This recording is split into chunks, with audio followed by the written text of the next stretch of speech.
Yes. Yeah. I don't know which one. Yeah. 40 seconds to go, it's close enough. Welcome, everybody. Yeah. Thanks for making it out here to the University of Lowbrow's November meeting, which means we only got one more left for this year. I'm Charlie Nielsen, the president of the club. We have a few officers present, and we'll get reports from them later on. But as usual, we're going to have our presentation first. In the event that somebody didn't want to stick around for our riveting business meeting, we might let them escape early. So, but I'm sure you'd like to see the talk. And tonight we have a repeat appearance by Jeff Macleod, who was a former Wayne Astronomical Society president, a former observatory chair for them, and he currently is their outreach chair. During his time at Wayne State, he was a presenter in their planetarium while earning a bachelor's in physics and another in astronomy. Jeff recently started work in the aerospace sector simulating missiles. Nowadays, most of his free time is spent working on his space flight simulator, which is a life-size recreation of a Gemini spacecraft that you can actually fly in. If you have attended our multi-club astronomy event, Astronomy at the Beach, you've no doubt seen that thing. It is a modified pickup truck, actually, that he has cleverly made into a Gemini simulator. So is he serious about Gemini or what? So with that, I'd like to introduce Jeff Macleod.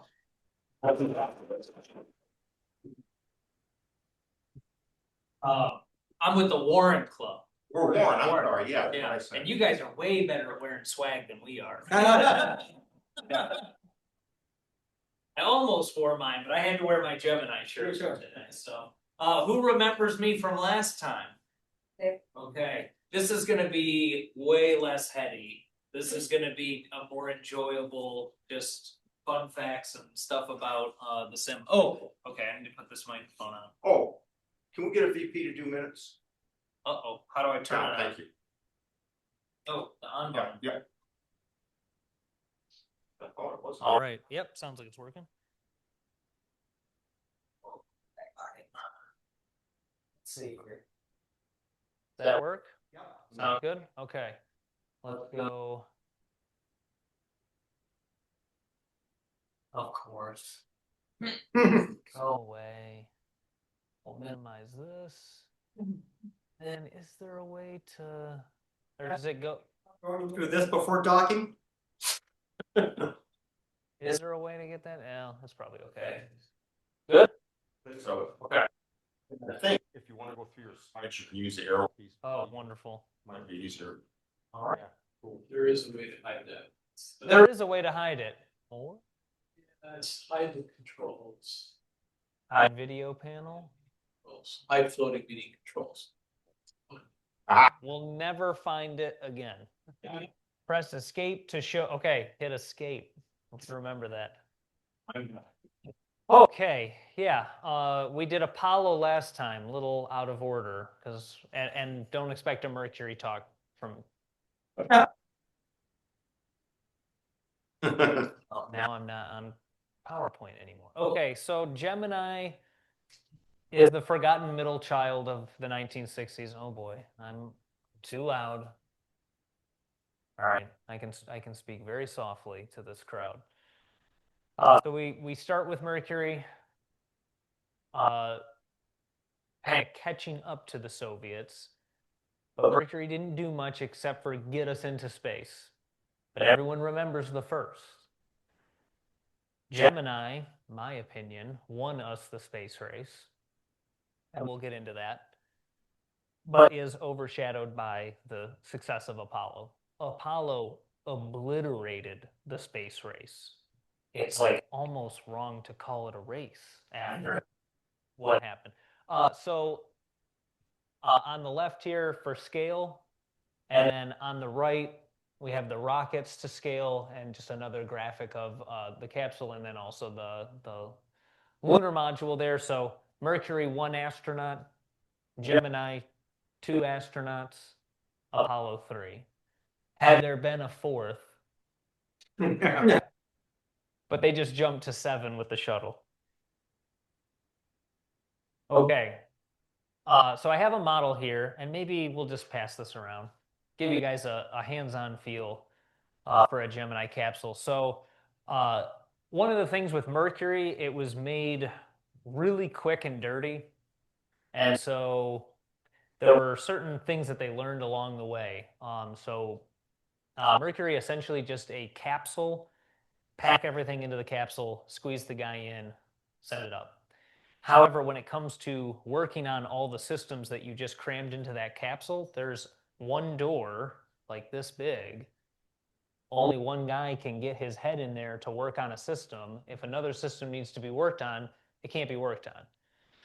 So when they moved to Gemini, let's fix this problem. Let's move as many systems outside of the actual pressure capsule as we can so that we can work on these things. This thing is also going to have to do a lot more than Mercury did. So the main objectives for Gemini: rendezvous and docking, changing orbital attitude, EVA, duration. There's another one in there. It's in there somewhere. And so they achieved this by breaking the spacecraft into 3 parts. So what's being passed around is just one cohesive unit, but the white section there, the adapter section, is actually 2 sections. And then the black portion in the front is actually also a couple of sections. So on the diagram there, you can see the big section in the back. That houses our main control thrusters. So how we are tilting and rolling and lateral translations. This is also the first spacecraft that has that ability. Is all housed in this back portion. When it comes time to come home, that's going to be jettisoned, and this re-entry section in the middle is going to house 4 solid rocket motors that are going to get fired in succession. That's going to slow you down. You then jettison that. The re-entry section comes through the atmosphere. However, on the nose here, we have some radar systems and other equipment that we don't actually need anymore, but we have chutes located under here. So this kind of slightly tapered section in the front is going to jettison, and our parachutes are going to deploy. So separating all of those things, you'll also notice the ring of thrusters in the front here. Those are our re-entry control thrusters. So we don't actually use these in orbit. We use the ones on the back. But these front ones, and there's 2 sets. So there's a completely redundant system for re-entry because the re-entry control thrusters are really important. So the Titan, repurposed intercontinental ballistic missile, man-rated in the early 1960s, and is a pretty good platform for Gemini.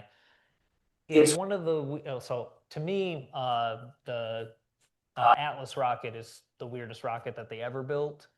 It starts with 3 engines, and then it jettisons 2 engines to save weight. It's interesting. I think there's a reason why they don't continue to do that. The Titan, it has 2 bells, and they both do have independent pumps, but for some reason it is considered 1 engine. There's nuanced reasons for it that I won't go into. I think that's just about it for that. So here's Jim Lovell and Buzz Aldrin in their capsule, and a photo of, I'm going to guess this is a mock-up. I don't know if this is either one of the later Geminis, but pulled apart into those sections that you can see kind of how they're assembled. So a little bit about the spacecraft controls. Gemini is the most aircraft-like spacecraft I think you're ever going to get. I probably should have said at the onset of the talk that he mentioned my simulator. This is what we're talking about. This is the story of me building this simulator. But I want to give you some background on Gemini. The reason that I chose Gemini for a space simulator is it was doable. Mercury, too small. Apollo, too big. Gemini, just right. It's also, for my money, there will never be another hot rod spacecraft, two-seater, gull-wing doors. You can't beat, okay, right? Now it's all screens and no, toggle switches. So Gus Grissom, famous of the Mercury program, is instrumental in the design of the Gemini flight controls. He is like adamant that the astronauts have as much control over the spacecraft as possible. And so you can see a lot of aircraft inspiration in this that you don't really see in modern capsules these days. If no one has ever told you, I'm just here to say definitively, Gus did not blow the hatch. Those who know, know. Those who don't know, don't care. Okay. I love that movie, but every time I almost have to turn it off because I'm so angry about how that particular part of the program is portrayed. Which Mercury was that? Oh, Liberty Bell 7. It's the third flight. Yeah. Second orbital. Or no, you're right. Second suborbital. Yes. You don't assign a guy who blew the hatch to Apollo 1. You don't put the guy who blew the hatch in charge of the Okay, I've said enough. The layout here, as if you're in the capsule looking, so commander on the left, pilot on the right. However, if one astronaut is capacitated or incapacitated, one astronaut can fly the entire show. But for the most part, on the command side, on the left here, we both get an attitude ball, so we know how the spacecraft is pointed. But I have gauges here for the first and second stage of the Titan rocket. I've got some radar stuff. Oh, I do have a pointer. Haha. Some radar stuff. This is all kind of translation control for rendezvous, altimeter, clock, and some other gizmos and gadgets up here. Pilot side, he's, if we're commercial pilots, he would be the pilot monitoring and not the captain. But he's got all of the electrical subsystems. He's got the main computer and the input panel. So the Gemini computer at the time, one of the most sophisticated pieces of computation ever flown, let alone in space. It had what's that, 7? Yeah, seven segments, as in 7 number input and output. And that was quite the accomplishment to get something that could do the calculations that this thing was doing. I think it weighed about 100 pounds or so. I could be wrong on that. Don't quote me. But you can see a little keypad here all the way to the right. So he can input an address into the computer, 1907, enter, and that will pull up a program time to periapsis, current or altitude at apoapsis, and a number will come out on that display just to the left. No decimal point. You have to know where the decimal point goes. And not to say that they didn't have problems with it. They both have fuse panels off to their side, and then the main panel in the center has quite a bit of stuff going on. So the main sequencer on the left here, and you'll maybe see a better image of this later. These are specialty like indicator lights and switches for mission critical phases. So stage separation, fairing jettison, adapter section jettison, retros fired. These kind of things are laid out here. You don't want to do those at the wrong time. In the center here, radio controls. Up at the top, environmental controls.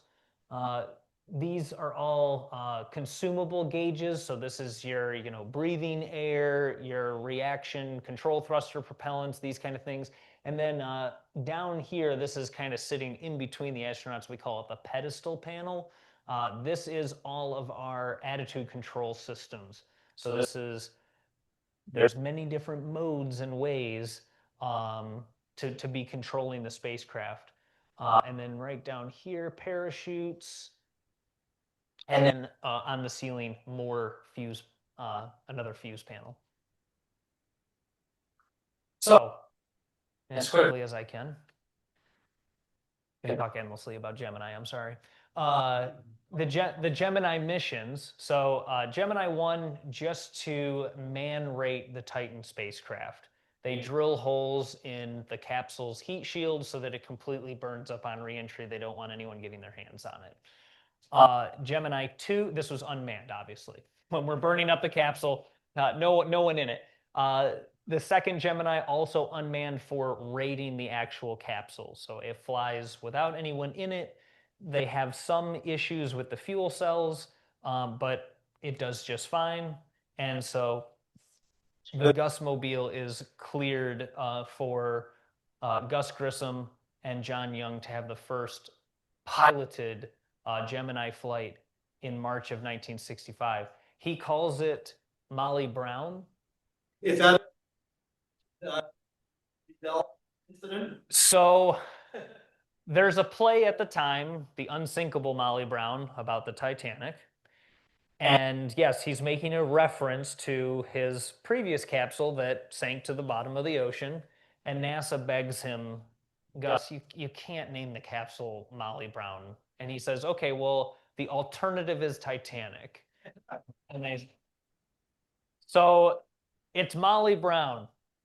But then they don't let any of the incoming astronauts name their capsule. So you can see there, it goes from Molly Brown to Gemini 4, 5, 6, 7. And they were not given the right to name their spacecraft until Apollo, when now there's 2 spacecraft and we really need a call sign between the 2. I am kind of surprised that and they weren't happy about some of those names either, because NASA wanted it to sound very serious, and then the astronauts are naming their capsule Gumdrop and Snoopy and he's Gemini 3 goes flawlessly. It's a short flight, 3 orbits. Gemini also is the first spacecraft that can do controlled reentry. So these thrusters allow us to roll the spacecraft. That's pretty much all they can do. But when you're coming in, because the spacecraft is artificially or purposely a little unbalanced, so that it flies, I'm exaggerating, but I'll grab the bigger one. Wireless communications. It gets a tiny bit of aerodynamic lift. Now, at this phase of flight, I wouldn't have the white section. It would just be this upper section, but that little bit gives me a little bit of lift. And if I'm gonna land left of the target, I can steer the spacecraft in the desired direction. And if I don't need any, they'll just slowly roll the spacecraft, and that'll kind of just neutralize all the steering.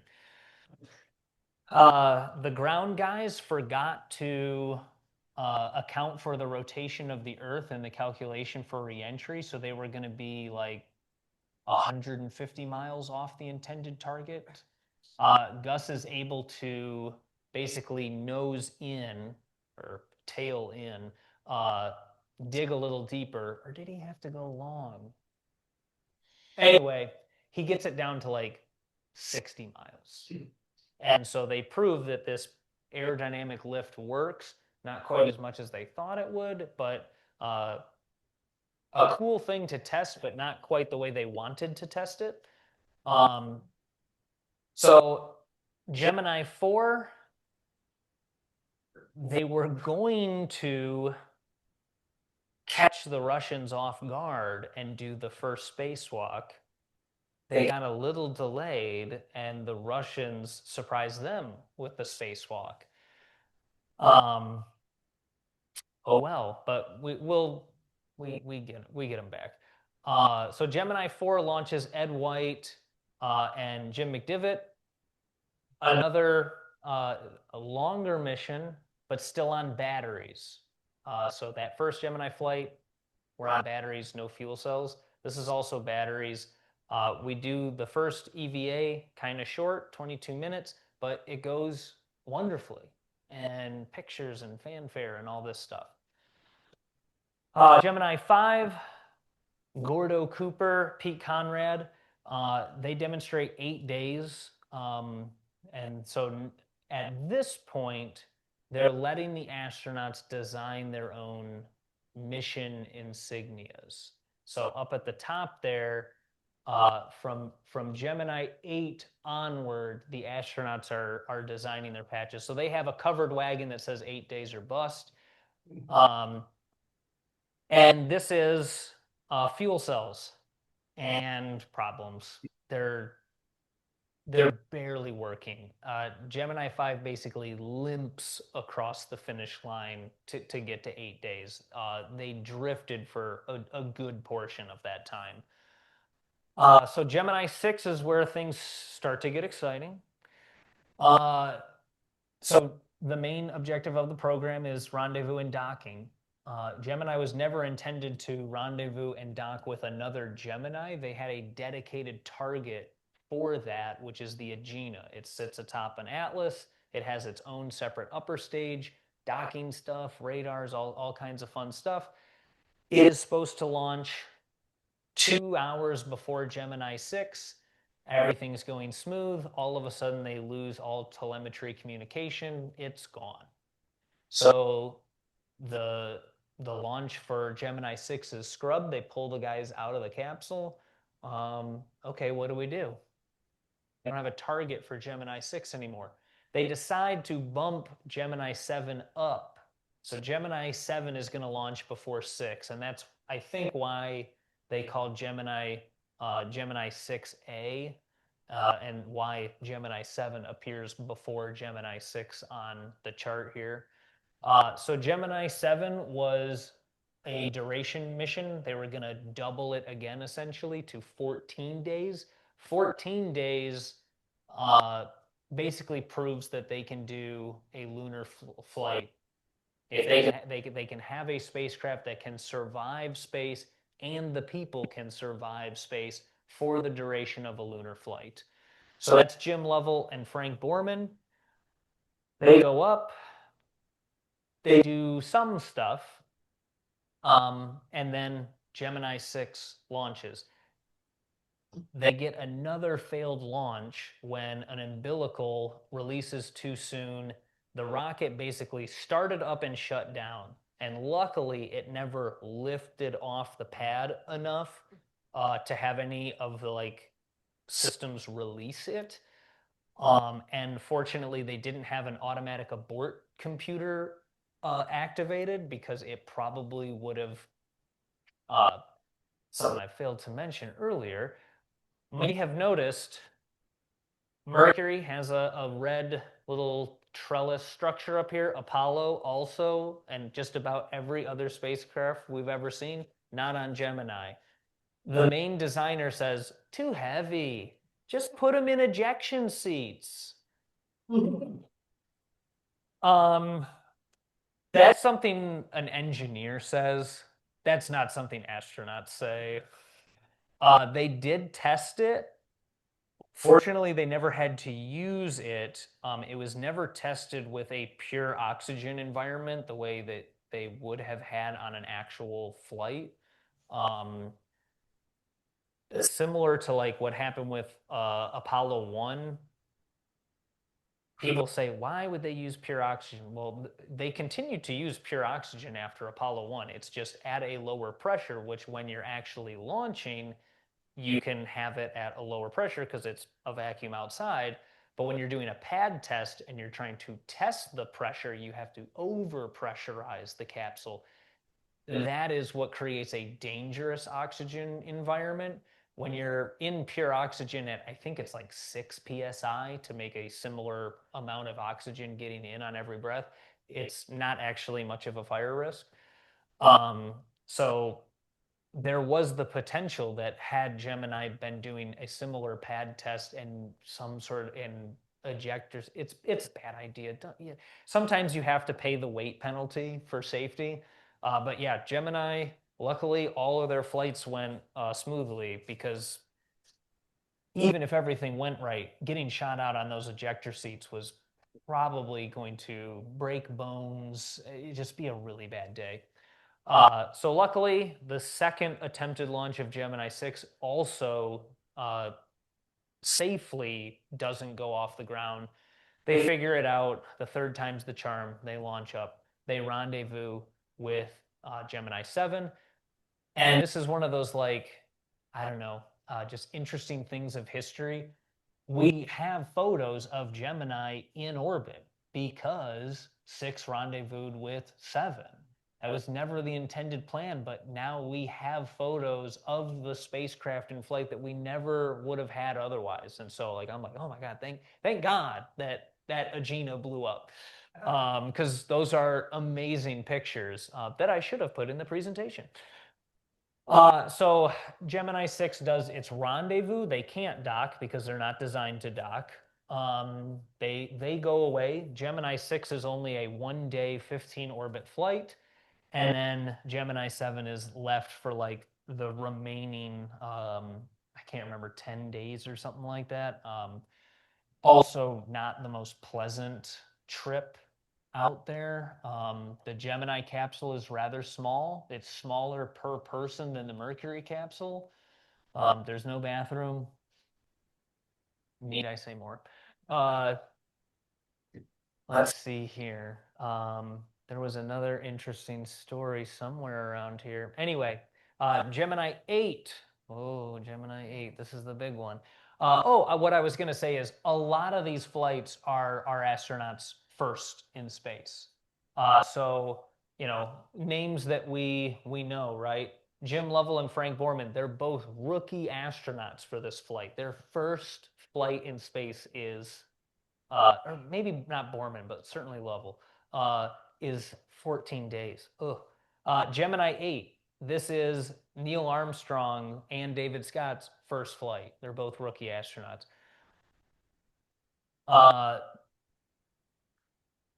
There had been RCS issues on some other flights. However, Gemini 8 is famous for having the worst one. They successfully docked with their Agena target module. So mission, one of the big mission objectives, boom, we got it. This is a first. Russians haven't done this. This is awesome. However, the spacecraft starts rolling. Armstrong on that center panel changes some things around, gets the pair of spacecraft to stop rolling. And then it starts rolling again. He gets it to stop again. It starts rolling again. Someone down in mission control had said, like, if there's any problems, just undock from the Agena, because that thing's kind of a piece of junk. Like, just, it's the problem. It's not. He undocks, and the roll gets significantly worse, which means it's not with the Agena, it's with the Gemini. He kind of gets it in control, and then, like, it really starts becoming a problem. If we're familiar with roll rates, the capsule is, so it's thruster number 8. I don't know which one that is, but it's one of these in the back. And the way these thrusters work is in tandem. So if I want to kick the spacecraft to the right, these 2 thrusters are pointed this way. So they're going to fire and go this way. If I want to pitch up, it's the 2 on top. So these thrusters don't point out. They point on an angle. And so if you want to roll all 4, blah, blah, blah. So they're supposed to work in tandem. If one of them goes off, you end up getting a yaw and a roll.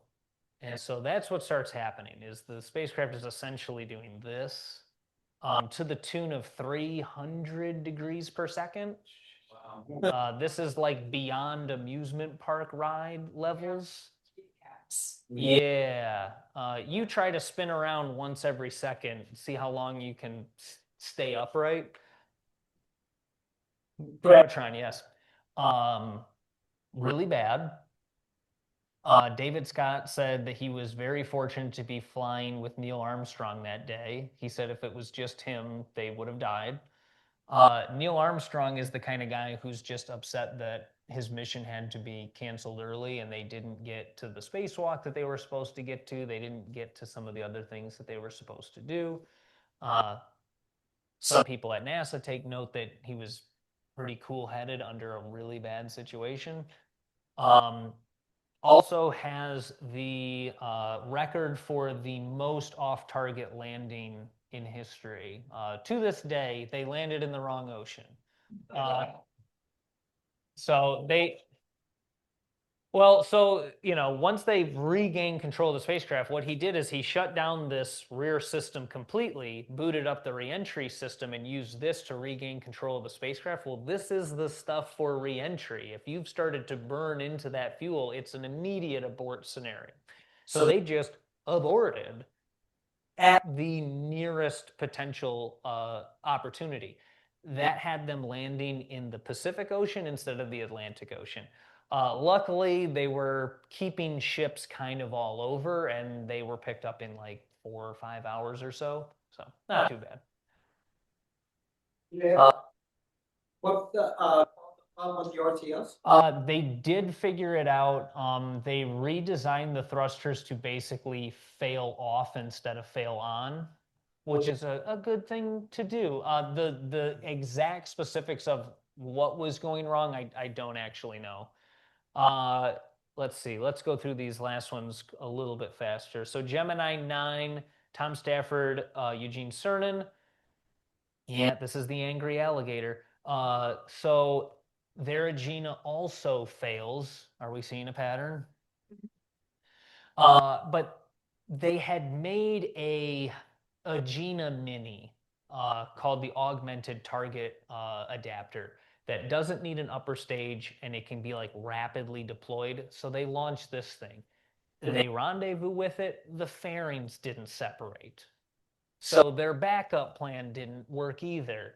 I should have included a photo. This is known as the angry alligator. The fairing on top of this thing split, but didn't actually separate. So it looks, it's this conical thing that's open. It looks like the jaws of an angry alligator. Neil Armstrong, I don't anybody, Neil Armstrong, or not Neil Armstrong, I'm sorry, Buzz Aldrin, anybody favorite Buzz Aldrin? Buzz Aldrin, I'm gonna make you guys Buzz Aldrin fans.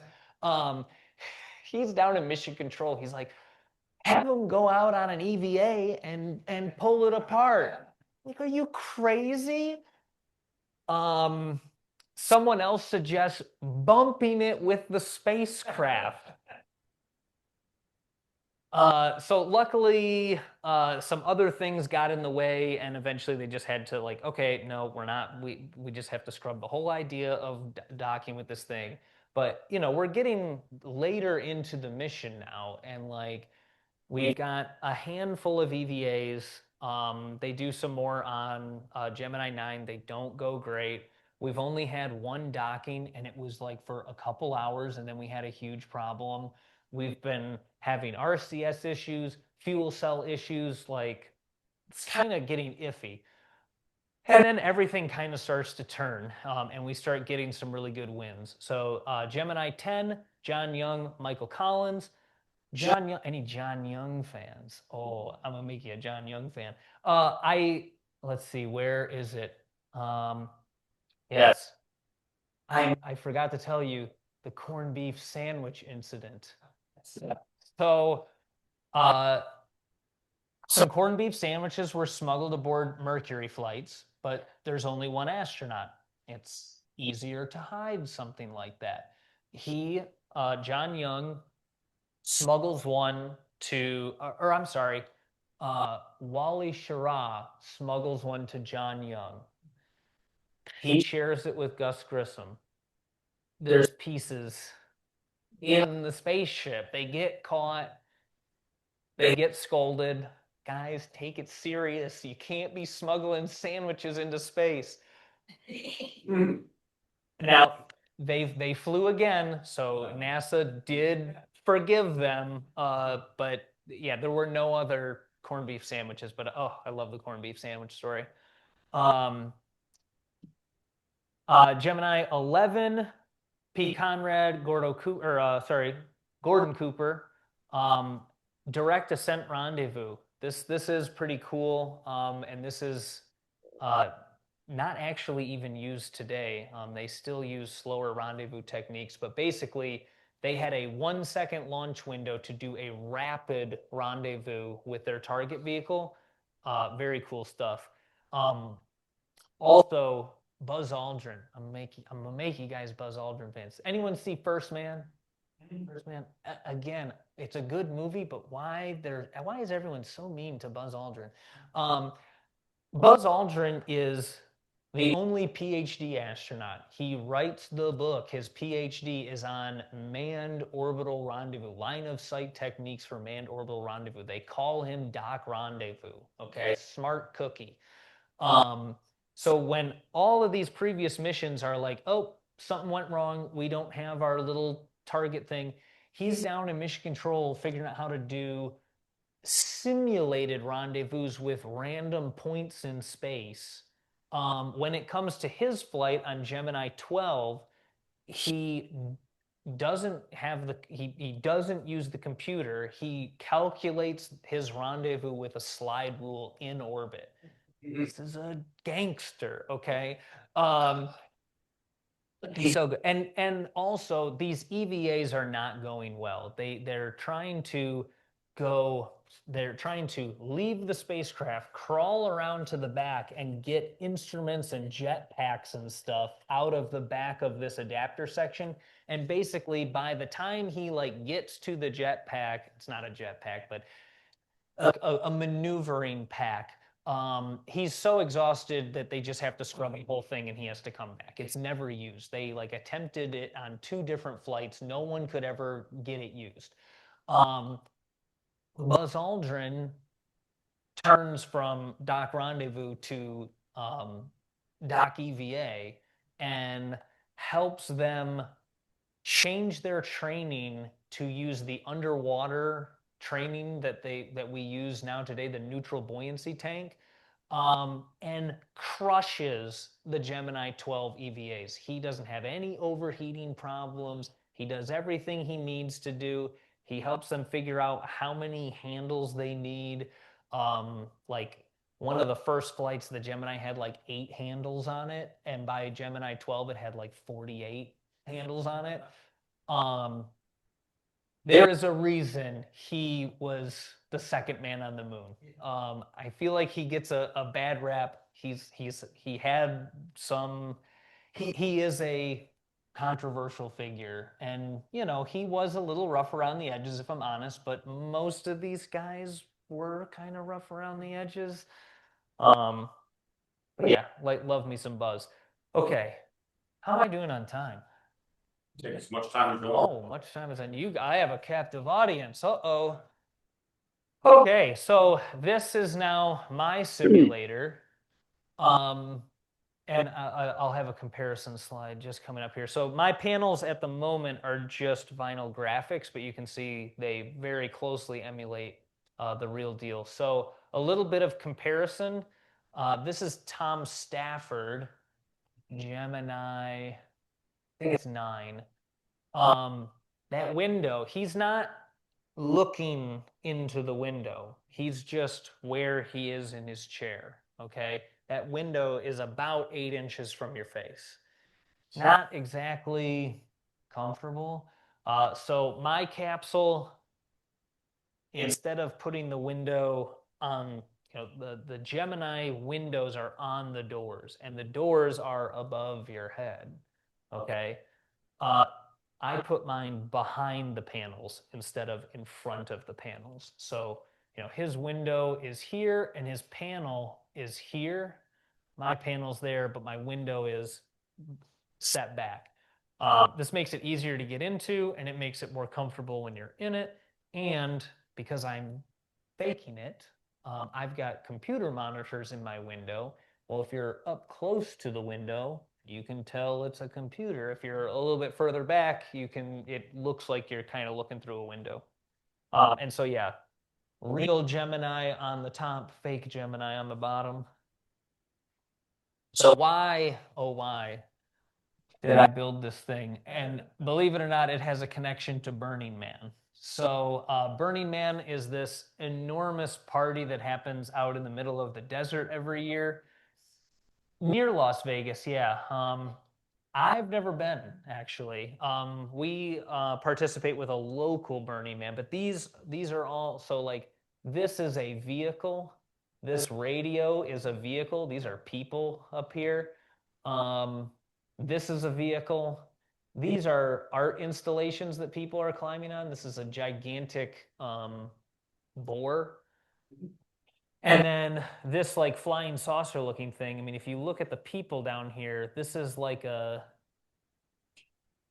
saucer itself is probably like a 3-story building, and then it's got another like 40-foot tall dude on top of it. And then they burn the sucker at the end of the event. That is an enormous fire.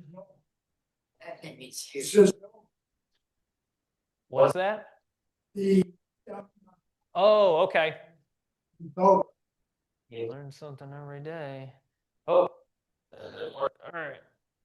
So, like I said, I've never been to the Big Burn. It's like a lot of work. You have to get out there. It's hot.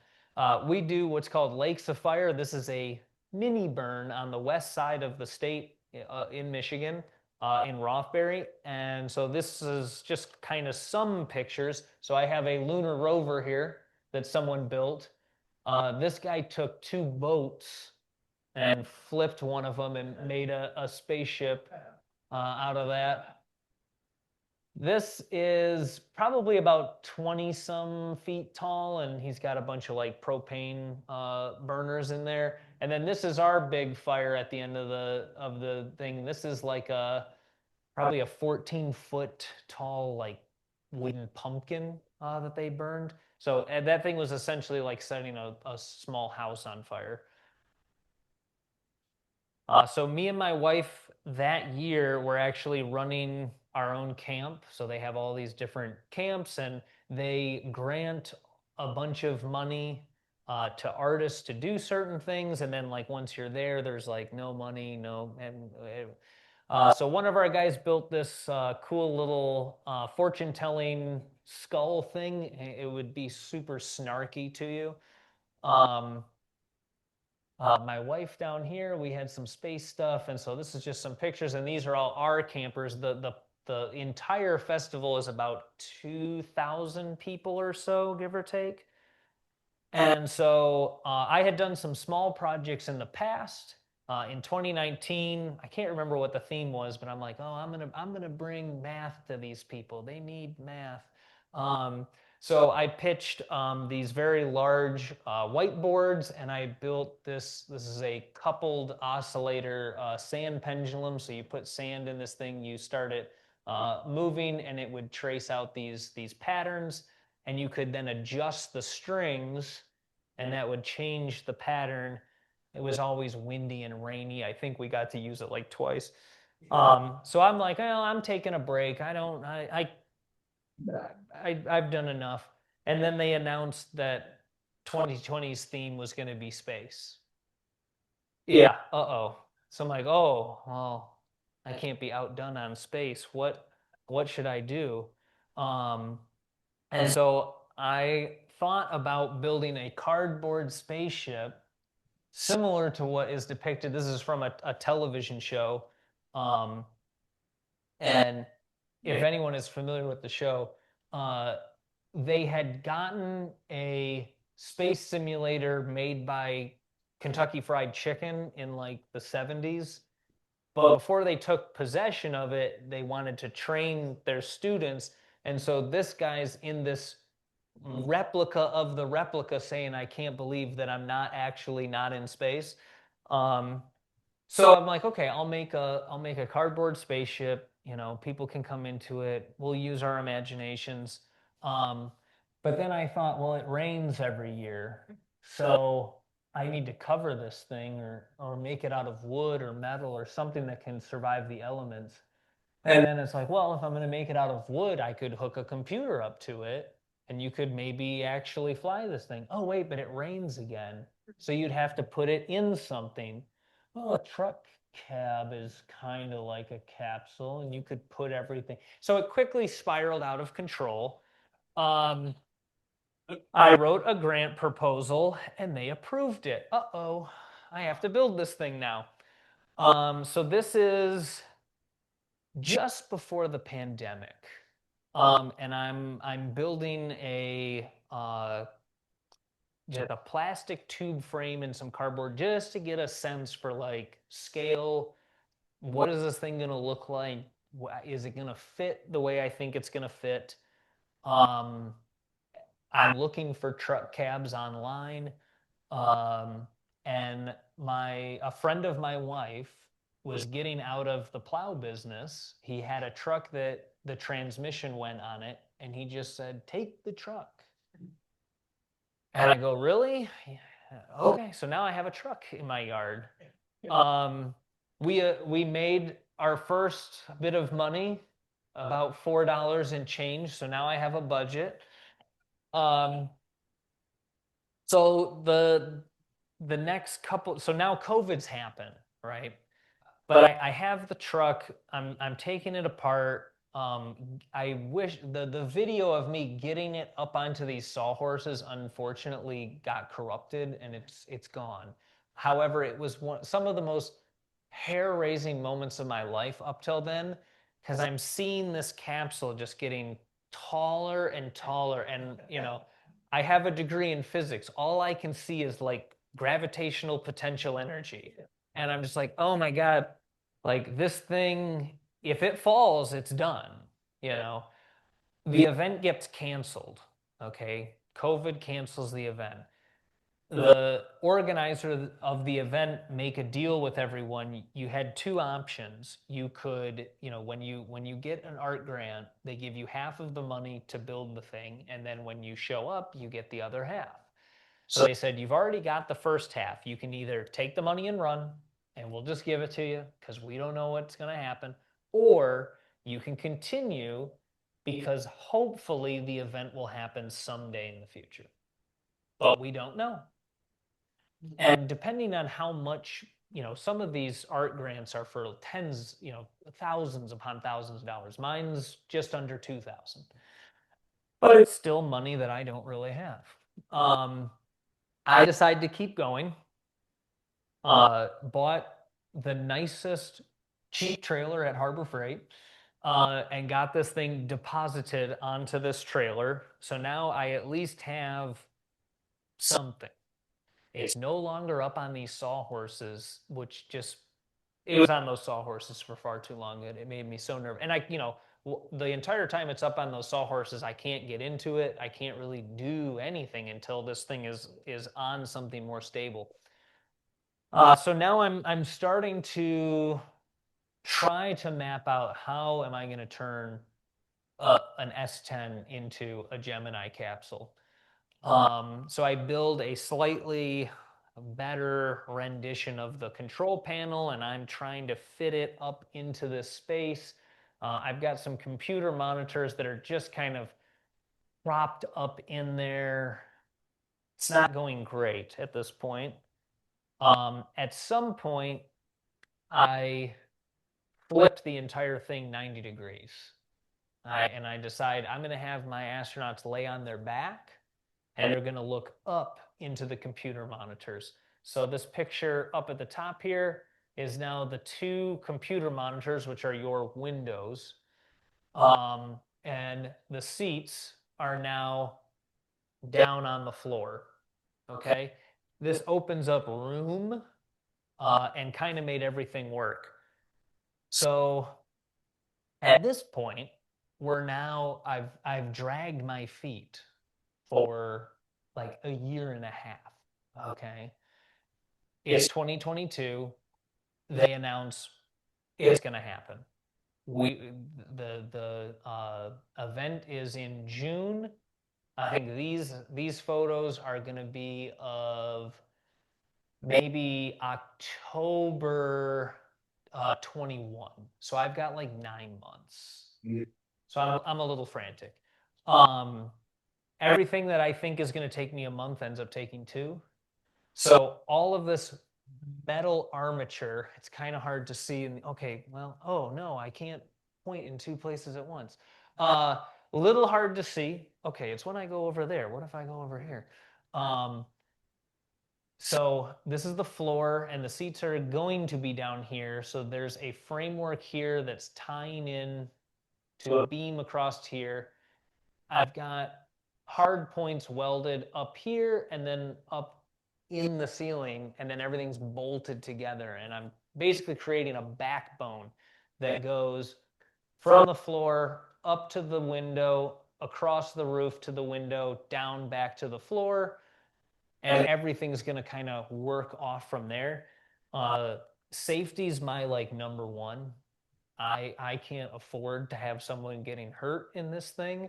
So very careful, like, I mean, so many sleepless nights of how should it go this way or that? Which way do you layer these so that, because once I have, these computer monitors, I'm like, they can't fall.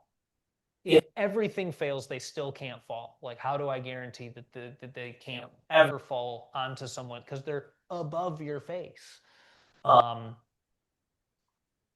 So everything is very carefully made, which makes it a nightmare to take this thing apart, because these panels here are basically sitting in a housing that is smaller than they are. So that even if all the bolts that are holding it on fall down, the panel can't fall down. The monitors are bigger than the hole. The monitors can't fall through the hole. Okay.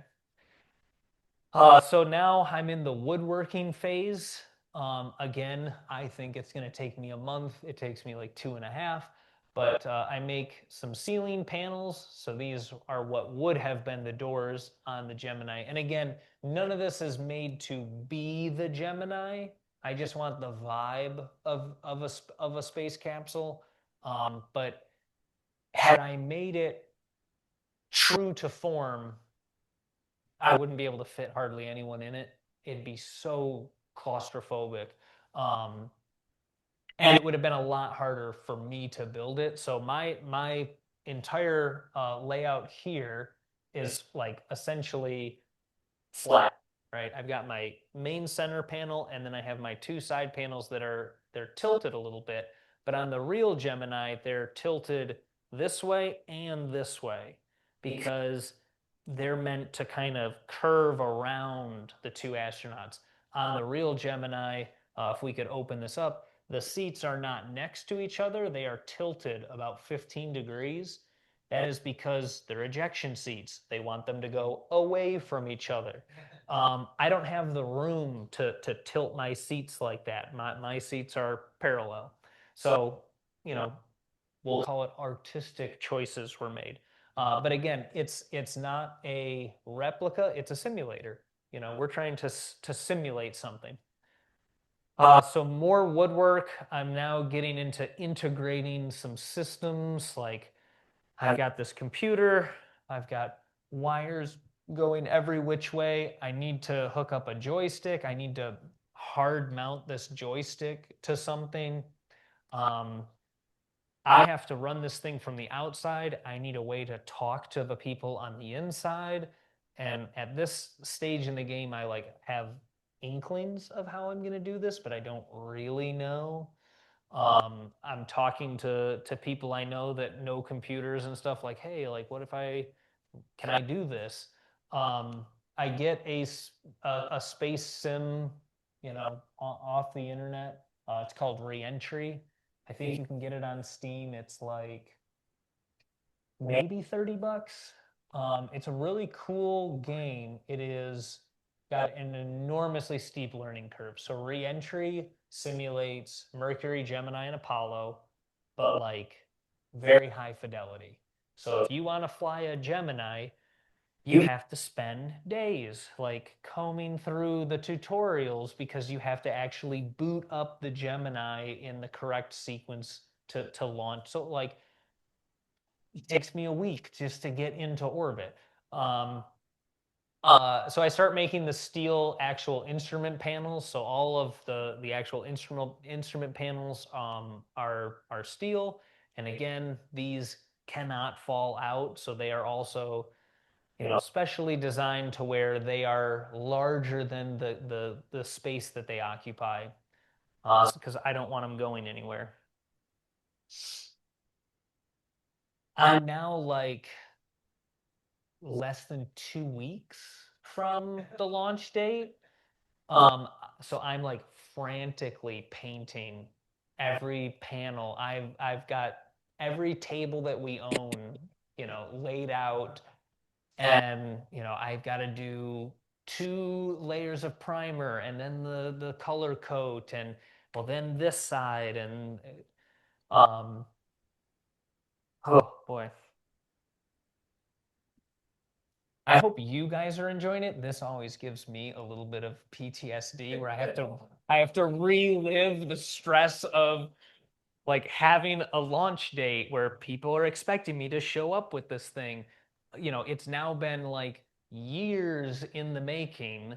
Um, this thing was an old plow truck. It was rusted to, oh my God, it was withering away. Um, there's about a 1 foot section of floor on the driver's side that I had to completely cut out and replace. Along both of the kind of behind the doors are like completely rusted away. So these are repairs that I had to make to various parts. The entire firewall of the vehicle has all kinds of holes in it for steering columns and air boxes and electrical stuff. I don't want any of that stuff, but I do need some way because I have computers and stuff in there. So I have to be able to plug some stuff in. So I've got a door here. And I can't remember, this is the steering column. I can't remember what this was originally. Oh, it's the brake master cylinder mounting point on the firewall. So uh, I'm putting the panels on, I think 2 days before I have to trailer this thing across the state. And it's never been out of my dad's barn. Okay. I get all the panels on. We finally like wire up the trailer lights. And I do my first, like, okay, we drove it around the yard, and then I drove it across the street. Luckily, across the street from my father's house is a city recycling center, and they have a weigh station. So I get to drive it onto the scales after hour, weigh the trailer, take it back, weigh the tongue. I'm like, perfect ratios. And I take it around the block. It trailers great. I'm like, oh my God, I might get away with this. So, this picture is, we're now heading across the state. So these are the first few events. Similar to the actual Gemini, you kind of don't know what you don't know, and you made some assumptions along the way that turned out to be wrong. I thought I was going to be able to see these computer monitors with just like a canopy over. Well, it was a white canopy. The sun beat down on it. All I can see is the reflection of this canopy. So there's a moving blanket that I had to, like an old-timey photographer, I'm under the blanket controlling the spaceship, in 90-degree weather. But we survived. The pilot side computer monitor is constantly overheating and just turning off. So every like 20 minutes we have to take a break, put a fan up there, let it cool down, and then we could like run it for another 20 minutes, a half hour before that monitor would overheat again. But we survived. Then a couple months later, this is astronomy at the beach that first year. You can see the capsule is still just kind of like a truck on a trailer. Like all the show is on the inside, but from the outside, it doesn't look great. And yeah, just some other events that first year. So then we start phase 1.5, which I've been in phase 1.5 for the last 3 years or so. So phase 1.5 is like making it easier to do all the things that I need to do to take this places. So I add some cool handles. I finally get my warning labels up on this thing, which adds a really nice air of sophistication to the capsule. I change my mission control layout up front. So I don't know if it's really shown. Let's see here. Maybe I need to show this better. Let's see. How this works is, people are going into the capsule, but I'm sitting up front here and I've got monitors that I'm looking through the windshield of the car at 2 computer monitors, and I've got my little desk. I've got my headset, they've got a microphone, and that's how we basically run the capsule. So, but that first year, I'm sitting on a drum stool that like has the potential to slowly creep off the platform.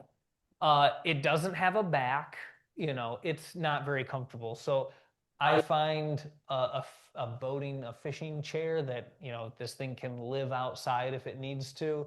I upgrade from just a blanket to some sort of retractable awning system. So there's an aluminum frame that's bolted to the outside of the capsule that I can open up, put my big blackout curtain over. That blocks the sun so that I can see, and you can just barely see 2 little monitors in there. I probably should have had them on for that picture. I put an open sign in the back window. I took the entire capsule apart and finally like painted off the inside so that all of that had re-rusted after I had spent so much time cleaning it up. I put a quick release handle on my electrical door. I built a little electrical kind of port. So before this, that first year was such drudgery. When I was, setting it up, I got a keyboard, a mouse, my headphones, all of that. I would have to snake through that hole, then walk around, open the door, and then fish into the back of the computer. And so this puts those connections right where I need them, where I can then just like plug it in and go. My computer, I was at the Stargate Observatory. I had some Girl Scouts. It's like my first crew of the night, and they're just getting in to like figuring it out. Everything goes black. My hard drive crashes. I'm dead in the water. No backup. So I upgrade my computer, I get a lot more RAM, and I bump up from these kind of graphics to these kind of graphics. Very nice. One of those like happy accidents. You can also see the capsule starts to look a lot more official. So it now says simulator on the side. We've got a little 2-tone paint job with the red stripe. That's red electrical tape. Like, I'm not painting a pinstripe. So now I enter my 3D printer era, and I start getting better at 3D modeling and this kind of stuff and start seeing this as a solution. I build door panels. I start covering all the dangerous things that are on the door panels. I never had an issue until I was at this one event, and I had a guy, he was rather inebriated. He did not see my bright red steps that say, watch your step. He tripped right over it and he face planted into the door. and got quite a raspberry. And luckily his friends were like embarrassed and they were like, oh my God, we're so sorry. We'll take him away. I'm like, oh my God, don't sue me. Shortly after that, I got insurance and built these door panels. So this cap here covers the window crank splines. But I'm always nervous that like, what happens if everything fails? So you can still, from inside the capsule, remove that cap, go up here, grab the handle, and crank the windows down if somehow all the locks simultaneously failed. This is a 3D printed light housing that goes on the door. It's actually right here. It just, when that photo was taken, they hadn't been built yet. And so those illuminate the ground when you open the doors because I do night events. I remount the entire capsule on the trailer back onto body mounts. So its entire life, it had been just kind of sitting on 4x4s. It's bolted to 4x4s. The 4x4s have brackets with screws, and then I strapped it because I'm just like, I don't have a good intuition on like how strong is all this stuff. And then those 4x4s are bolted to the trailer. It was probably rock solid, but I'm like, I want this thing on. So these brackets are strong enough to hold the weight of the earth. They're way overbuilt. I think at this point you could pick the capsule up from the top and flip it upside down and it would not come off of the trailer. 3D print a new camera housing. I kind of just had like a little webcam poking through there before, so I made something that was custom fit. Once you start getting into it, it's like, oh man, 3D printer opens up a lot of avenues.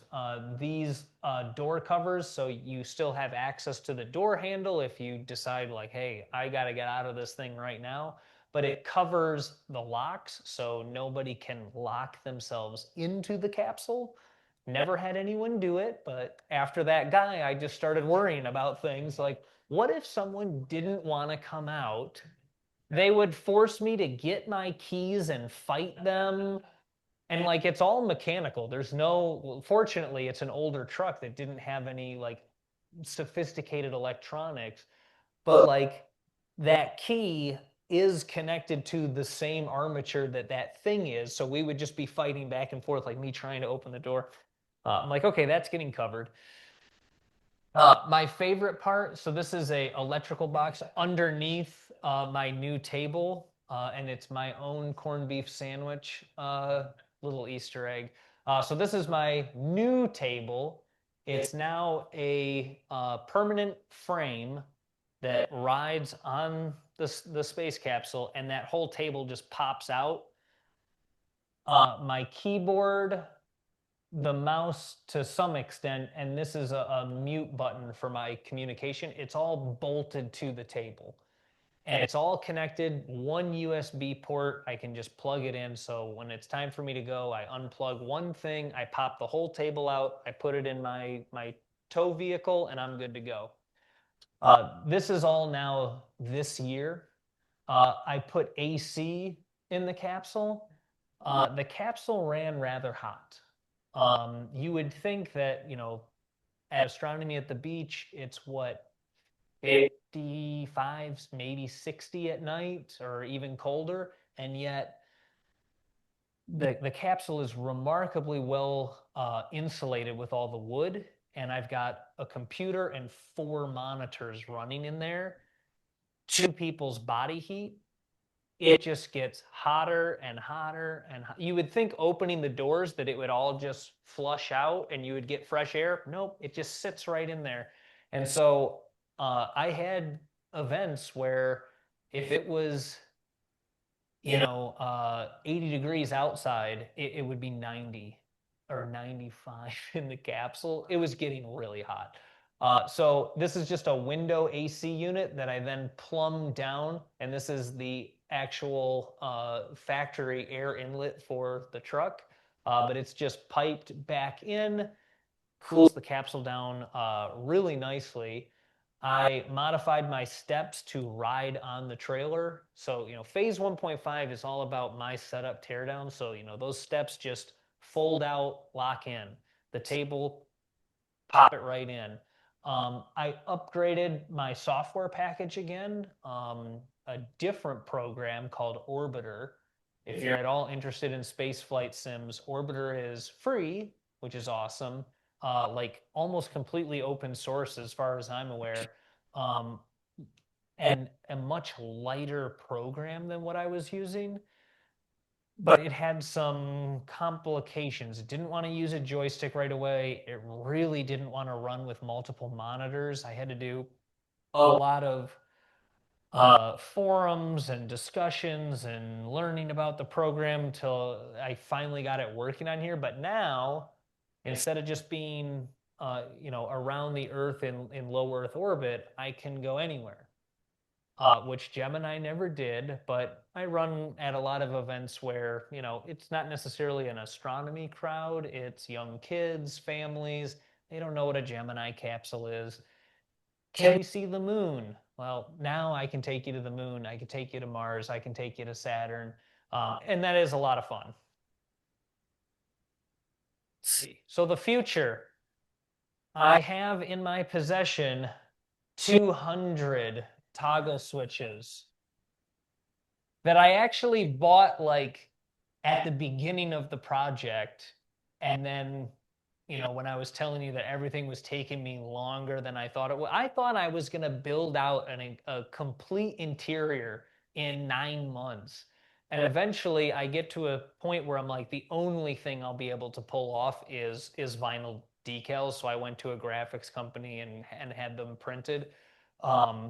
And then I've been dragging my feet on actually building the panels out. But this is a picture of my 3D printer. So I can design gauges. I can design components. I have the toggle switches. I now have a small CNC router. I just need to learn how to program it to make all the little label cards for all of the switches. I have an air tank. I don't think I'm going to end up using it, but there was a time when, man, if I could pump this thing up and then when people open the doors, give them a nice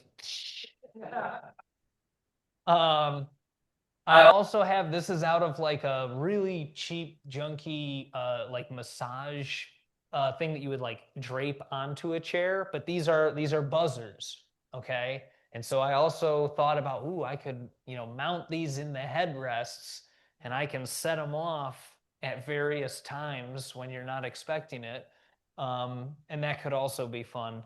I also have friends suggesting, you should really think about like a smoke machine. Really get a good abort scenario. I would love to do that, but I think that's really mean to do to someone. Yeah, let's just go for broke. I don't know if it's photographed in any, oh man, somewhere. Man, these are old pictures. Where? Oh, so this picture also shows I 3D printed window frames and actually got plexiglass in there. So if we go back, you can see when I first launched this thing, these windows are it's just plywood with a hole in it. And it's like, that's what I had to settle with for quite some time. But these window frames have more of a spaceshipy vibe to them. And then right above them, this black bar is actually a red LED strip. So, when people are flying, they've got their cabin light behind them and they can choose any color for that they want.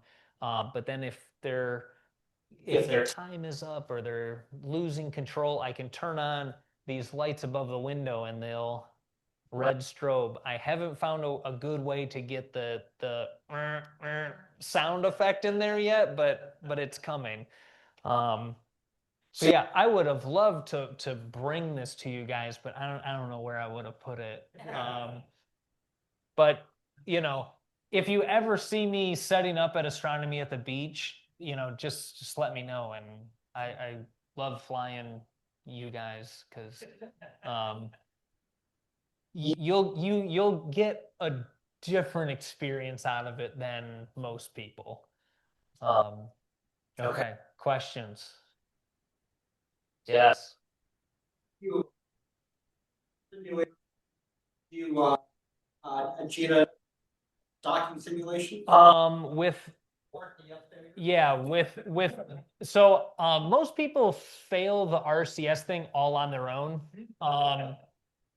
So Orbiter, the modes that they have are not identical to what a real Gemini would have had. When I was using reentry, it was exactly what, it flew exactly how a Gemini should have flown because it was simulating a Gemini spacecraft.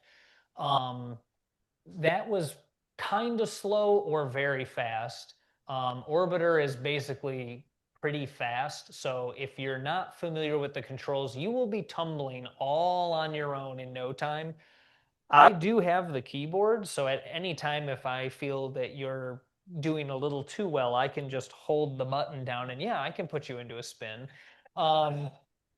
Unfortunately, docking takes too long. It requires a separate joystick that I don't have. So Gemini, if we go all the way back, oh, I froze it up. Come on. Uh-oh. It'll make up its mind at some point. Each pilot had a separate joystick. Where am I trying to be? So yeah, right down here, the commander has a separate joystick, and that is the translation controls.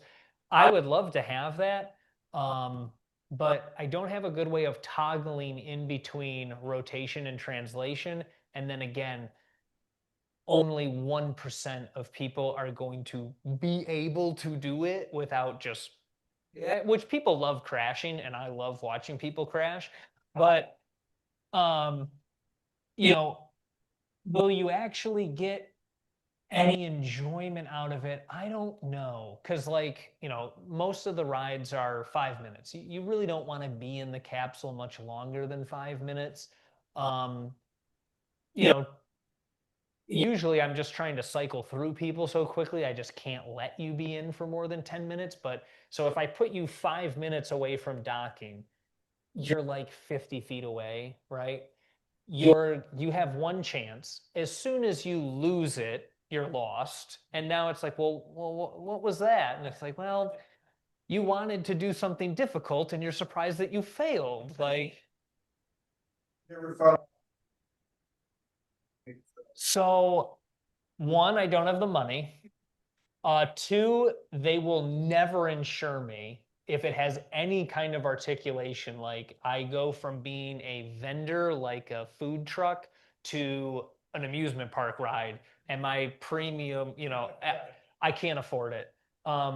What I would really like to do, only you can't transport it anymore, but if I could suspend the whole thing from a chain so that you would be in there and the whole thing would just kind of swing a little bit, because that would really give you the closest sensation to like the float that you should have.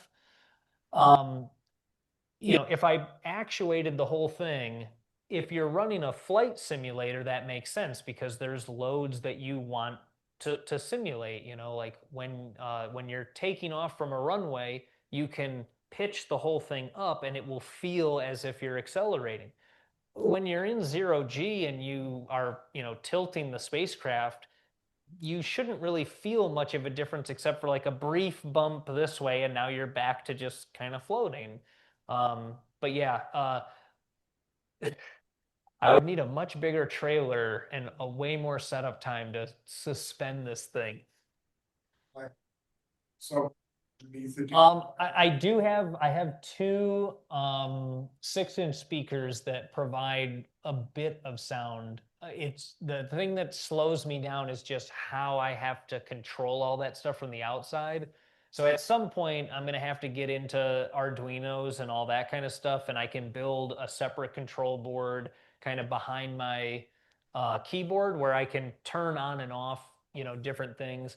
Um, I love the idea. I don't think most people would like it, but if you could have some sort of mission card where there's kind of almost like a scavenger hunt in the capsule, like, find this gauge, read it off, flick this switch, something happens, the abort lights go on. Uh-oh, what do we have to do to fix, these abort lights and that kind of stuff. So that's all in my 5-year horizon. Yes, yes, that would be wonderful. On that, we do, back a little bit. Whoa. I mean, almost anything can be done, should it be done. Yeah, right now I'm not on independent oxygen supply. I still just use the air. There's also a big difference between like, what I do for myself versus what I do for the public. Because I'm definitely going to have stuff built into it that nobody knows about. And it's only like when I do a one-off event for a small group or I have people over that I have the time to like really do something more interesting like that. And yeah, turning it into an escape room would be hysterical. Trust me, I've tried to turn it into a business. I need like 8 of them, and that's not going to happen. Did you have another? A little bit.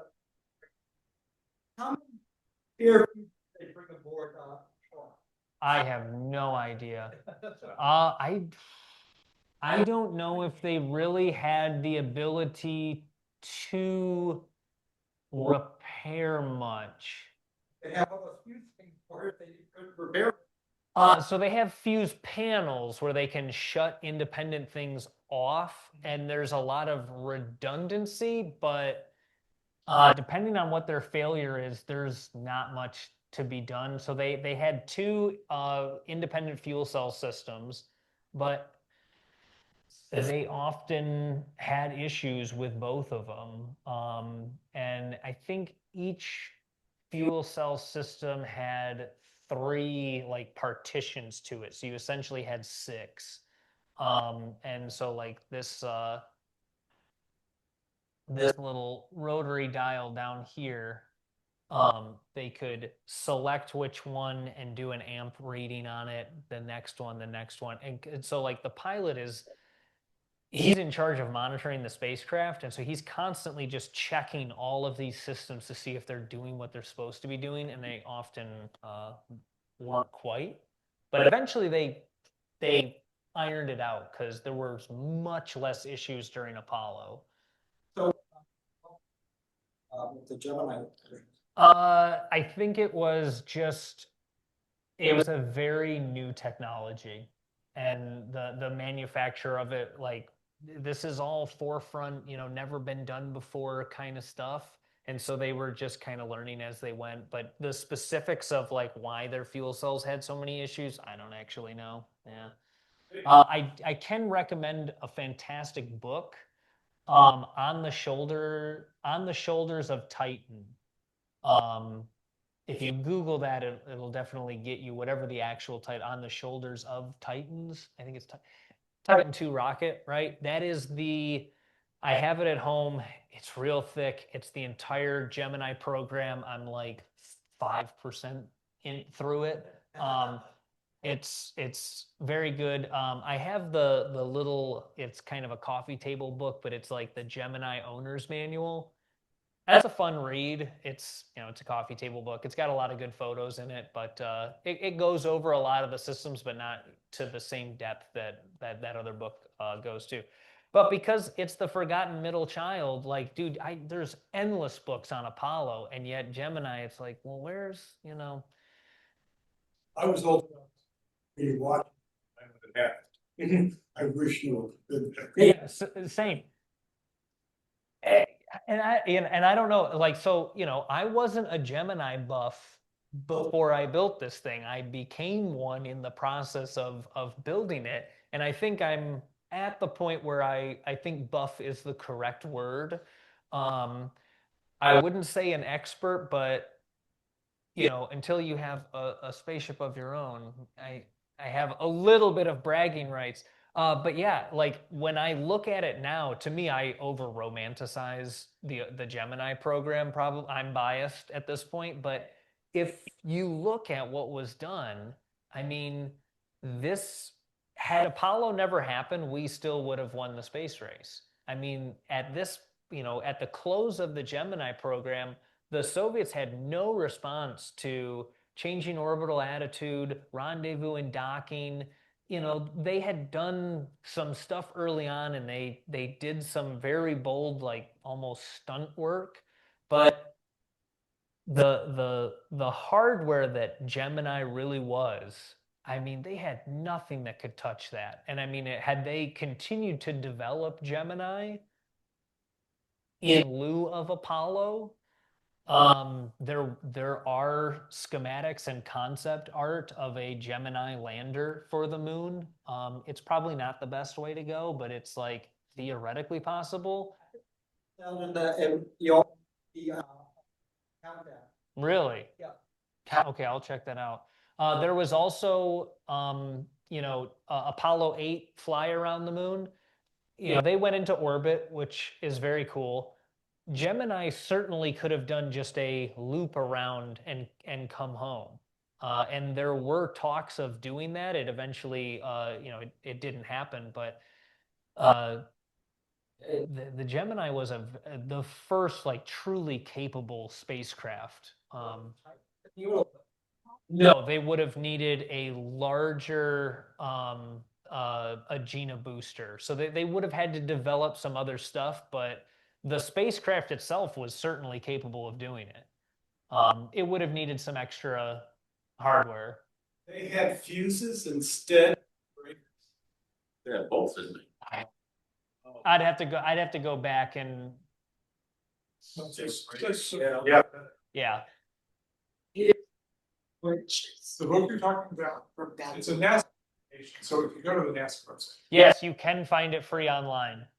there's a series there, books, there's all programs, other things besides the Catholic research, and they're written by smart people, it's a really good book. So, Yeah.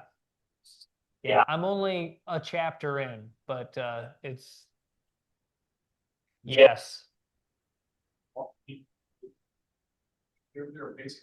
There's also some Periscope Films on YouTube does like a lot of archival footage stuff. And to me, like the documentaries that were made in the 60s are always just more entertaining than stuff made after the fact. Just the way that they speak about things, and it's just very of the moment and so enjoyable. So you guys gotta check it out. So you, Oh, there's Zoom questions? How do I get I there? don't know if there are or not. escape, Oh yeah. Someone remembered. Singletons. Oh, that's old, right? Okay. Oh, they can't hear the questions. Yes. Oops. You can hear the room fine, so yeah, there's always something. All right, I'm going to repeat all the questions. All right, it was circuit breakers and not fuses. It was just, I don't know, yeah, just stuff. Okay. Thank you very much, Jeff. Yes, thank you for having me.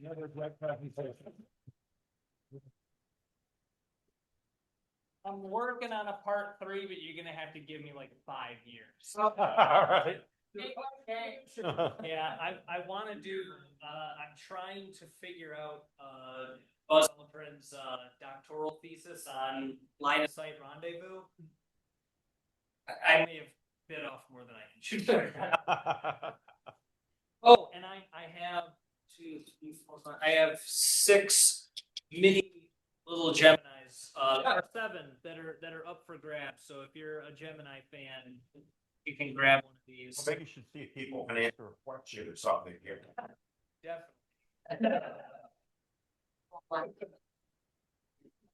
That was re-entry. That was the right ocean. You should make. The miniatures. I need Gina. So purchase the STL files for like the actual model kit with like doors and an interior, and it's supposed to be 24 scale, but I'm gonna print it 12 scale, so it's gonna be like this, and then I'll make it a Gina to match that and all those kind of fun things. You could even have it rigged up so that the things don't open completely. Oh. Getting to the augmented target module. So Jeff, we gave you a T-shirt before. Would you like a club hat, or we could also do a gift certificate? Oh, I don't need anything. I'll take it, happy. But I don't need any. Give you some. We'll send you a gift certificate, I'll say. You got no choice. I have to admit, I don't remember the press talking about all the problems. Yeah. But I, you know, Yeah. and we watched the Gemini liftoffs in our elementary gym with the single black and white 27-inch TV. Yeah. You know, so you were like 50 feet away. Well, for Apollo 13,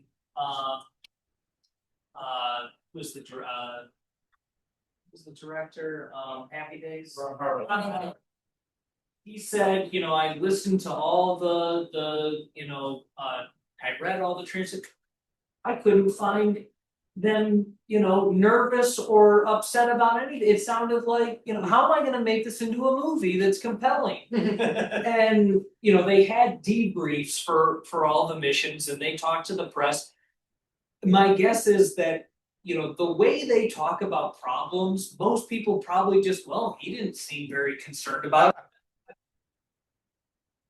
No, did anybody who was around then remember the press talking about, oh, they can't do this and it's not working? I'm sure that they weren't talking much about, like, you know, the fuel cells being an issue, the thrusters being an issue until 8, where it was, you know, undeniable that, you know, something happened and they had to do it early abort, like, so something was said about it, but you can't get anything out of Neil Armstrong. I mean, he's just not that kind of guy, or wasn't that kind of guy. There's a great story of when he had to eject out of that weird spider thing. Yeah. He had just, you know, low altitude ejected, you know, $1 million machine destroyed, kind of banged up, and he's filling out the paperwork for. And one of the astronauts is walking through the building, you know, oh, you hear Armstrong almost, you know, what? And he goes to like talk to him, and he, first off, I'd have taken the rest of the day off. Well, yeah,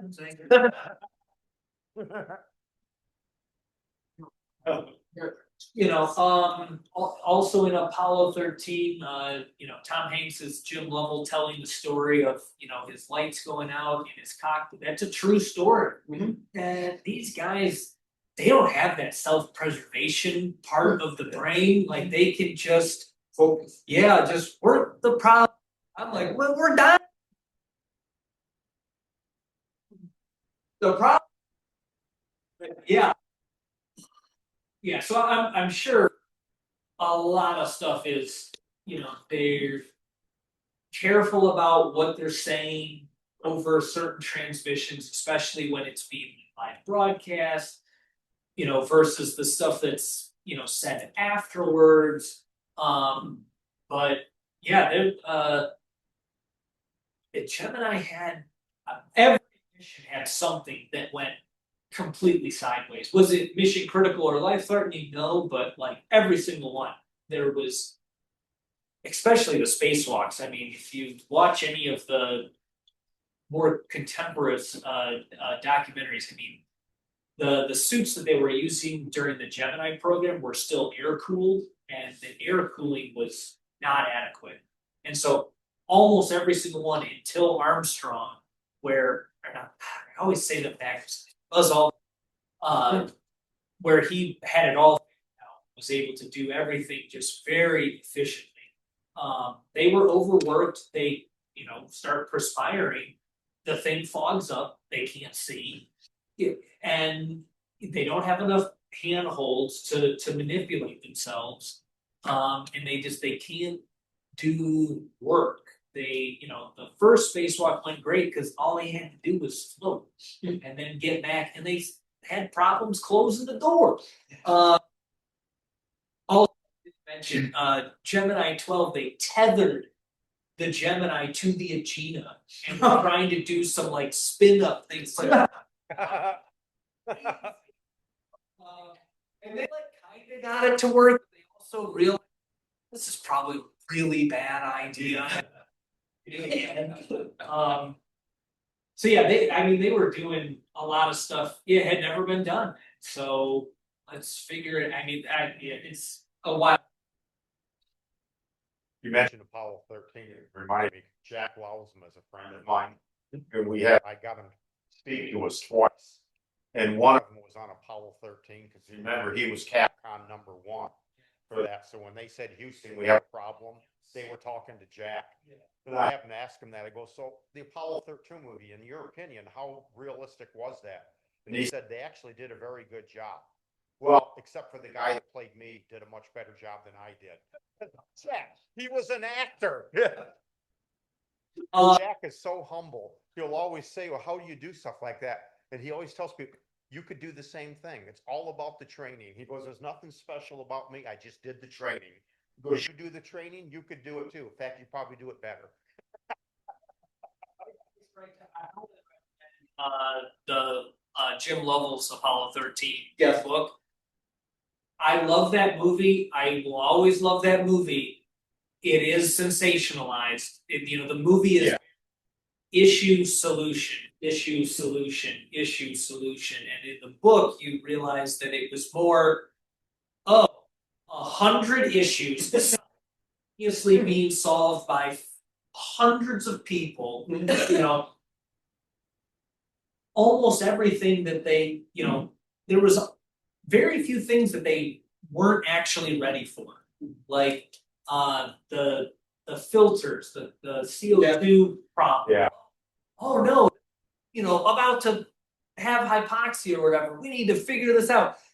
In the book, the story is one guy goes, as soon as it happened, he goes, I know this is going to be an issue, and goes to his team, and they started working it immediately. And so they had that worked out. It wasn't, the CO2 is rising. Yeah.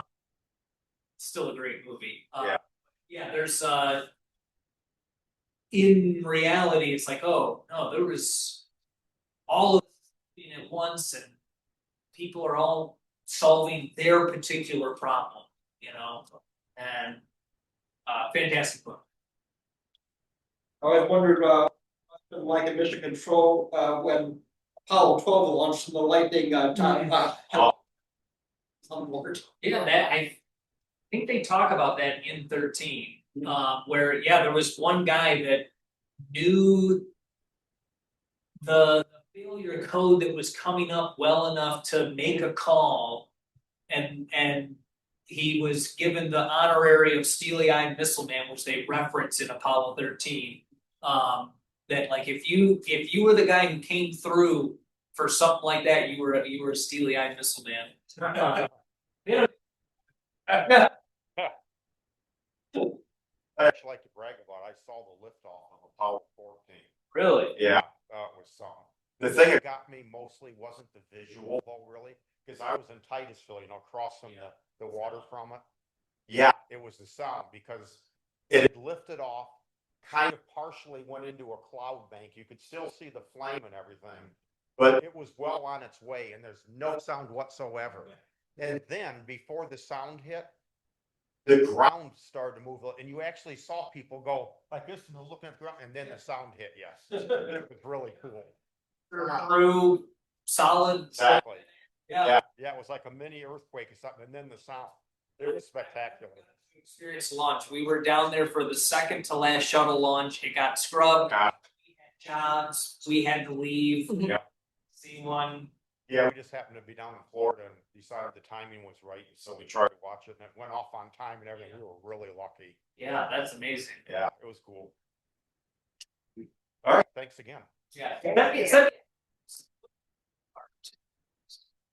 would just be a general gift card, you can use it, whatever. So, can you show them the two, you got which type? Okay, so we got the high top one, like a regular baseball cap.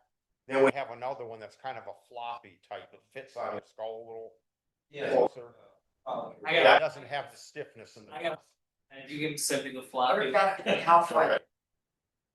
And I think there's two sizes, small, medium, medium, large. Hey,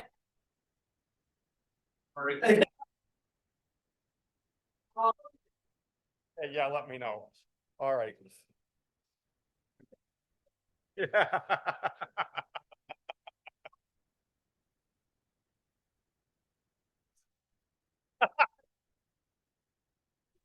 Go with that. Yeah. There's Make sure use of furniture. Yeah. Helmet. Okay. So we will move on to our business meeting. I've just got a couple of things. We're at 1.5. One of them is one of the two events that we've been asked to do over the winter is Belleville Library.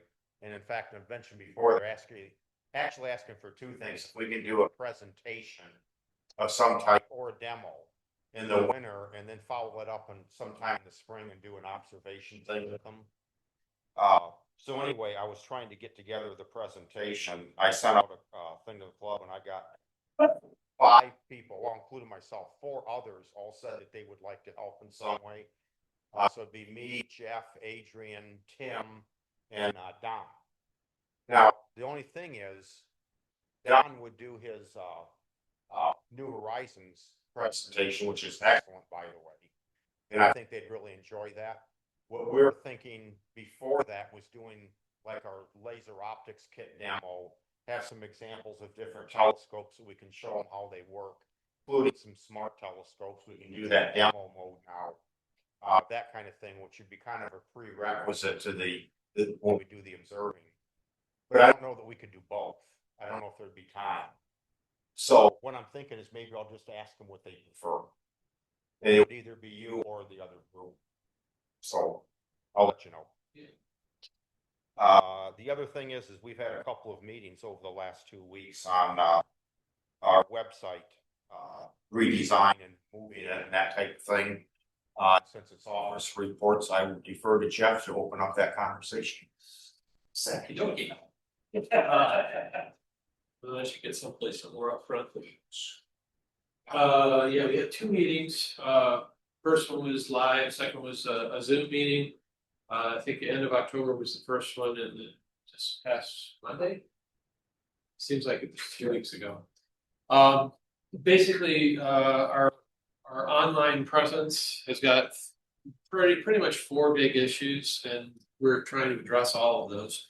The first one is our hosting for the new website. That contract ends in the middle of March 15th. We've got better sources. Barry runs his own business. He's going to give us hosting for that. So we've got a basically instant chore of moving to that. The university, for all of our mailing lists, we rely on a product called M Community that the university runs. I've since found out that they're not going to be retiring it necessarily, but I will be retiring, which even further reduces the number of administrators we have for that. So one of the parameters of our web thing is to replace those with something better. The old website has been on indefinite. It's going to get shipped to any day. So that has to go somewhere, and I think we've addressed that through our new website, but that'll continue on. And the last thing is because of my retirement, our Zoom licenses, I think we're down to maybe 2 hosts if I retire. So October 8th of next year, I'm going to be out of the university. So in preparing for those things, we're kind of looking at, a Zoom or some other product, and then these web issues. In our meetings, obviously that kind of sets the stage for what we're going to do in meetings. And we're going to stick with the WordPress platform. Barry, our new webmaster, is an expert at all of the options and capabilities of those systems and what all they can do. So he makes a very good person to head up some of the behind the scenes technical stuff. With the options that are available, I wasn't even aware of them going into this whole thing. We came up with kind of the, for lack of a better word, a vision of what we had in mind. And it's like, we want the Lowbrow site to be kind of a central hub for activity, whether that be signing up for your first time membership, renewing memberships, uploading your own photos and whatnot, all the little things that we do. And of course, any discussions that we have that we're currently doing over email, maybe introducing like a blog or something like a groups.io thing where you have threaded topics. So like our recent discussions over the solar stuff, maybe not everybody's into intimate details daily about solar. Fine. Don't look at that one at that time. So kind of changing a little bit of the how we get information and deal with it. And while we're doing all this stuff, then like if you say, for instance, photos, you've got your own personal profile where you manage all your member information and you upload your photos. Well, we have an officer or a curator of some sort that can look through the best of that week and feature those on the main page. Feature the most interesting or most active blogs on the home page. And we can do more of that kind of stuff to make it, when you go to lowbrows.club, you can see all the current, stuff that's going on. So that's kind of the vision that we discussed and we think is possible. We broke it down into a number of phases, because this all pretty much should be, or most of it should be done. Heavy lifting should be done around February 15th or the end of February, in order to make sure that we're in good shape when that license expires in March 15th. The first phase is basically going to be moving all of our stuff out. I think they want you guys to put the mic on. Oh, I'm behind you. Thanks for catching that. Thank you. Is that a little better? It's right behind me. The first phase is basically going to be moving what we have in our current WordPress site over to the new facilities, taking care of logins, accounts, all that kind of stuff. Additionally, preparing for that old website to go away and moving as much of that material off. We've already got the material and all the content on the old site archived, so we're not going to lose anything, but we want to make sure it's present and sorted out. And there might be sections that, okay, this is like the library of sorts, and you can go look through old articles if they're no longer there, but for posterity, keep that kind of stuff around. The second phase would basically more the member services, if you will, the lists, profiles, a lot of that uploading stuff we talked about earlier. And, the announcements and integrating all that stuff in. The last phase is kind of closing out all of the old stuff that we have, bringing that old content in, archiving. The photo gallery is kind of expanding on what we're doing there and making those all work a little better, instead of like all hand filing into the photo galleries that we have right now. Excuse me, Submit a photo via email. can you hear me? Grabs the photo, downloads it, uploads it to the website, puts in a few captions or whatever you had in your email, and that's how the photos happen. We want that to go away because that's time consuming. And the other thing that came up, which I mean, we haven't really talked about, but our merchandise sales right now, it's kind of piecemeal, and everybody sends in money to Doug, and then we kind of scramble to find who else. We can do all the ordering and payment stuff all on the website. So that's one of those things that's like, it was kind of a bonus if you got all this other stuff organized and you're already taking payments for other stuff. Why not buy something? So, and the last thing is the Zoom license that we use. It's currently using a meeting that I define in my account. When I retire, that's going away. So I started looking at services, and I got about 5 different services here. I think the per month, they're within $5 a month of each other. I think they're all affordable. It's just a matter of checking out which one's going to work best for us. There's some obvious, like, this isn't going to work as well, and some other things that look like they Zoom might be the thing we choose, but at this point, I really can't say. I would ask any questions right now, because that was a lot. But that's kind of what we have in mind, and if everybody thinks that's a good idea, we will move forward with that, and well, probably pretty quickly. The last thing that I have is in the newsletter this month, we had this nice poster for the MAST archive workshop that we have planned for December 3rd. There's a QR code and a website. It's a very quick registration. If you want to come, we're going to set it up in this room here. Austin has got the room cleared for us, and it's going to be simultaneously held in the RASC Montreal offices as well. And it's basically going to be what to look for in the MAST archive for photos, and then how to, what to use in there, and, what to do with them once you download all these files. What's this? Zoom into it from home. Yes, this will be a hybrid thing, so you can do it at home with your, desktop computer. If you want to come here, we're going to have a few people present to help through any technical problems or questions. We've already done some of the exercises that Kareem did, which Kareem Jafar is the guy who's running it. So we're going to be using the GIMP tool. And if you register, you'll get a Zoom URL and a link to the files where we have all the sample files downloaded, so that you don't have to go digging through the MAST archives and download gigabytes of stuff. So that's December 3rd, I think at 7:30, if I have the poster right, 7:30, they said to around 9:30 online. And here at the Detroit Observatory. And if you want to go to Montreal, I guess, they'll let you in over there too. But please register beforehand, because that's where you get all the links for the files and stuff.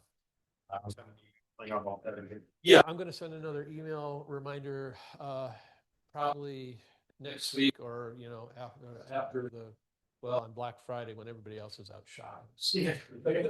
Because it's going to be like the following week that's all going to come together. And I believe that's a Wednesday night, so. Yeah. Yes, are we gonna ask the membership if they have any particular websites you've seen for clubs to? That's on my list, and I forgot. For the website, and I wrote that down too, and I skipped right over it. Yeah, that's where I stopped. Is it okay? We were thinking, it's like, if membership in general, if you have websites that you like the color scheme, or how you interact with the website, or how the layout looks, or some aspect of it, give us the URLs, send it to me, or Lowbrow officers, wherever. Send it out and get it to me, and we'll take a look at those sites. We've already got a couple of astronomy sites. The Kalamazoo Astronomy Society has got an excellent site. It's not everything that we do, but it has some good ideas in there. So that kind of thing, if you have sites that you like to interact with, please forward the URLs, and we'll consider all those. Be sure to include in the email why. That's a good point. Why you like them. Things like that. Yeah. Thank you, Tim. I forgot about that. And it's on my list even. So with that, I'm going to turn it back to Charlie. Actually, who's the lapel mic? Screwing with the audio. Oh. Okay. Okay, I'll leave the page up here. Everybody got a copy of the thing in the newsletter. This is just a printed page, but if you want to use your QR code, I've got a printed copy you can use. So our new vice president, Tim, anything you want to add to that or? On that committees. Likewise, our new webmaster, Barry. We want you to talk just to hear your accent. I've been doing web design for quite a number of years. My day job, I work for Scout Motors as a software engineer on the application side. So looking forward to being able to do this. Cool. I did have Sean. Yes, thank you. How about that? Two things. I'm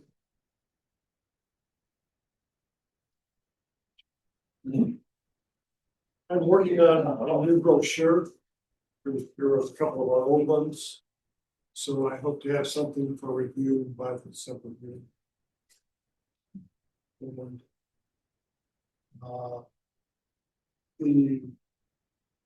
on the Club 17-inch telescope, bought a new battery charger for it.